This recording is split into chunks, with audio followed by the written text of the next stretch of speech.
So this is just a quick video response to the Piers Morgan versus Richard Dawkins on women's sport, the universe, and religion. I was just watching this.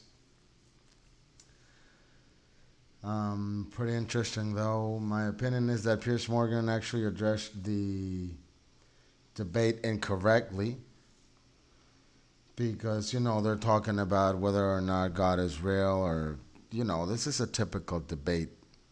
I just posted a video about how, if you're actually looking for the truth, then you need to be over with this, anyone can have its own truth because that would actually be the definition of not true. When something is true, it's true for everyone. And that's debatable. That's debatable too, but I'm talking about the facts, right? The facts. This is a guitar. This is a guitar. This is not my truth. This is true. At least, Of course, there's got to be a setting because someone else can say, I mean, if nobody had told me that this is a guitar, this would just be a piece of wood that makes noise. You know what I'm saying, right? So if you want to go back to the basics, like just forget about like that's why we name stuff. This is an object that was built to make music.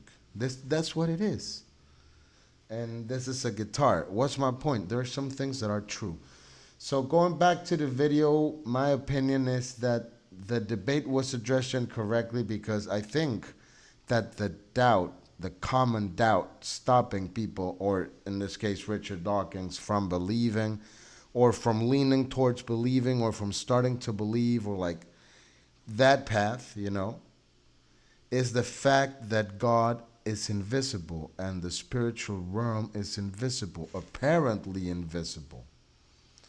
God is apparently invisible because it's actually visible. It's everywhere, okay? So really, the problem with atheists is that they are set up to think that believing in something that you can't see is being dumb. That's what they think, that it's stupid because I cannot see it. So if I cannot see it or touch it, then it's obviously not real. That's their setting, right? But I disagree because human beings experience thoughts and emotions, right? Words, sound, right? Although sound it's an intermediate level between like visible and non-visible. It's actually visible. Everything is actually visible. The lower vibration entities are more visible than the higher vibration entities. So the sound is less visible than matter because it's vibrating in a higher speed. God is the highest speed. So that's why it's apparently invisible. Like it's invisible to the people that are vibrating on a lower rate. You know what I'm saying? Of course, it's invisible because you're vibrating at the rate of a rock. You're vibrating at a very low rate. You got no consciousness of the invisible, of the occult, because the occult is it's a more accurate word. The occult, it's not invisible, it's occult. So what's my point? Ask any person, do you believe in love? Have you ever loved?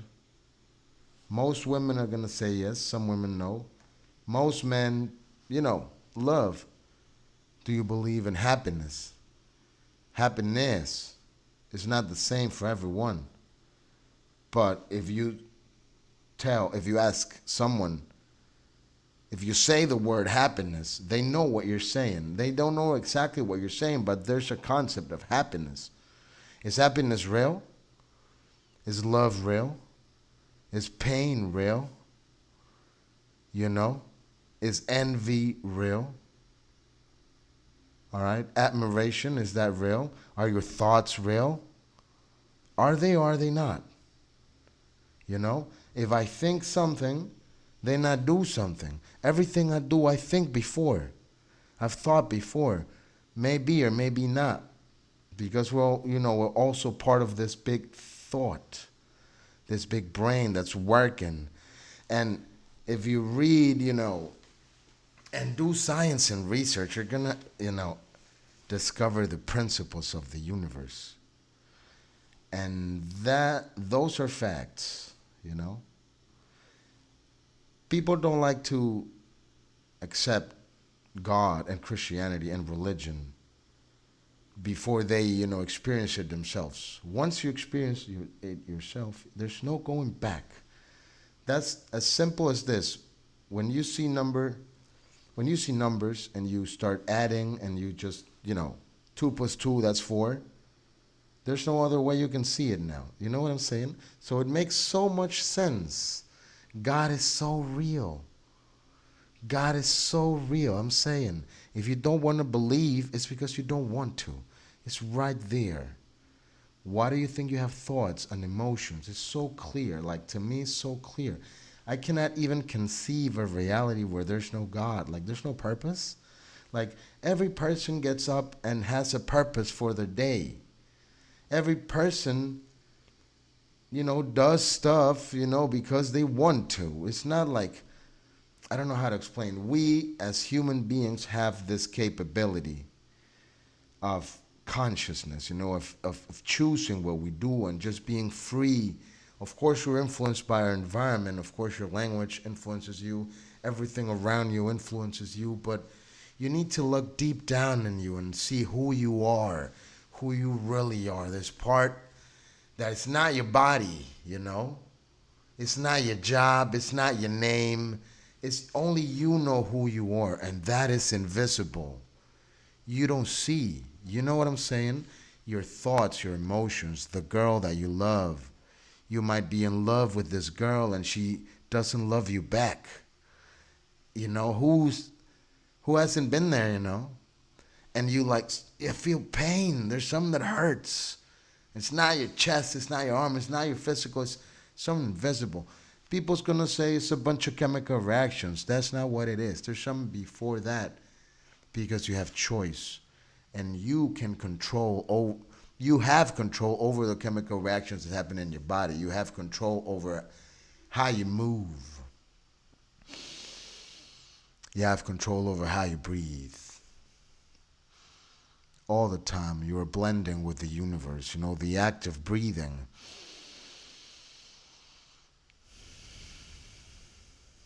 Changes you, totally changes you, 100%. Just breathing changes you. Breathing, the world is going into you. Air, air, invisible, surreal. So you gotta get over this. If I don't see it, I don't touch it, then it's not real, because that's the most stupid thing. That's the stupidest thing to think. Oh, but I don't see it, but where is God? Yeah, this is an old man in the sky.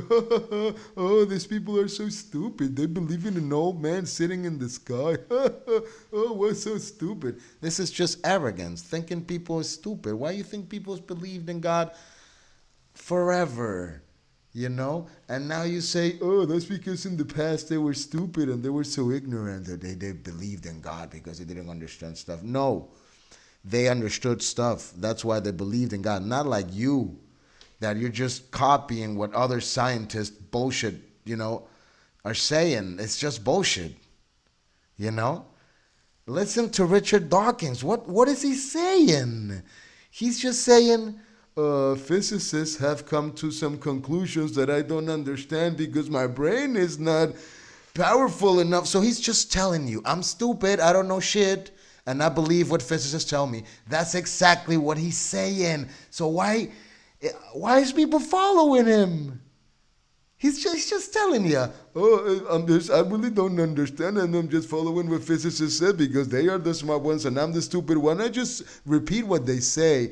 And people think he's a smart person. This is just ridiculous. What happened to analysis? What happened to research? What happened to evidence? What happened to trust? Trust that you can understand stuff, that you can read, and does this make sense?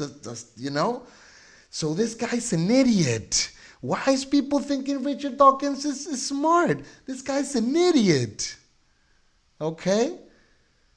Piers Morgan was not that good either, because he should have told Dawkins, you idiot, there's some invisible stuff that is real, and it's in fact more real than you and me. My knowledge, my words, my rhetoric, my way of arguing, all my being, all my true being is not my body, it's my invisible side. The invisible is what's real. The occult, people, come on. I mean, when's this gonna stop? When's this gonna stop? The fuck? Is people stupid or what? How can you still, it's not about you can have your own truth. I believe in this. I believe that's okay. And if you don't believe that's okay, and I respect you, and we respect you, we just, no, you idiots, research together, question yourself, and find the truth. What is true and what is not? Okay, it's so simple. There's some things that are true and some things that are not. So, no wonder why these people lie so much and they don't care. They're living a lie. I'm not buying any of this. I'm sorry. Back to the main topic. I mean, I want to have people here arguing this. Okay, I want to have people. I'm not having the typical like making fun of you and mocking you and not having any arguments or numbers and math and proof. Okay, I'm sick of this. That's why I'm doing this. I mean, I'm tired of this. Why are you thinking atheists think they're so smart? They're just plain stupid. That's what it is. How can you not see it? Like people's being, like everybody knows God is real, like from forever. Come on, this is just a fucking brainwash thing. And even, Satanists know that God is real, Everybody knows that God is real. What the fuck are you thinking? Come on, okay. I'm done with this. The thing about Piers Morgan and the debate is that he should have been more logical. He started asking questions about what he would like to do on the last day and your last day and do that day from forever. And then Dawkins was saying that he's afraid of the idea of perpetuity, like eternity. And that doesn't have anything to do with it. Like if you're afraid or not, that doesn't change anything. Like why are they even discussing this? Then Morgan is saying, no, I would like do this, I have a cigar, I'm a champagne or whatever, and not do this for the rest of my life. I'd be happy doing that. And who the hell fucking cares about that? We're talking about trying to find out the truth. And the truth is that there is an invisible realm. I mean, it is more likely, it is more probable that there is an invisible realm. Why? Because I experience it through my thoughts and emotions. So that's a starting point. That's not definite evidence for the existence of God, which is actually a concept that we need to define. What is God?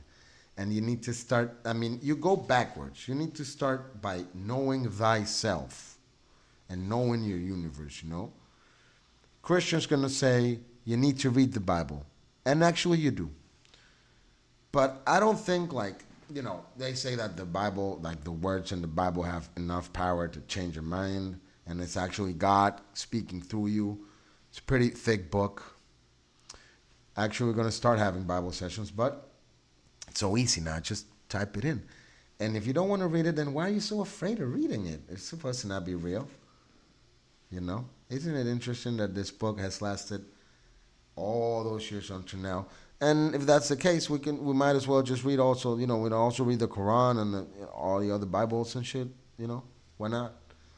But what I'm saying is, if you actually want to discover the truth and want to figure out what's going on around you, and you start by analyzing yourself and your experience, you will,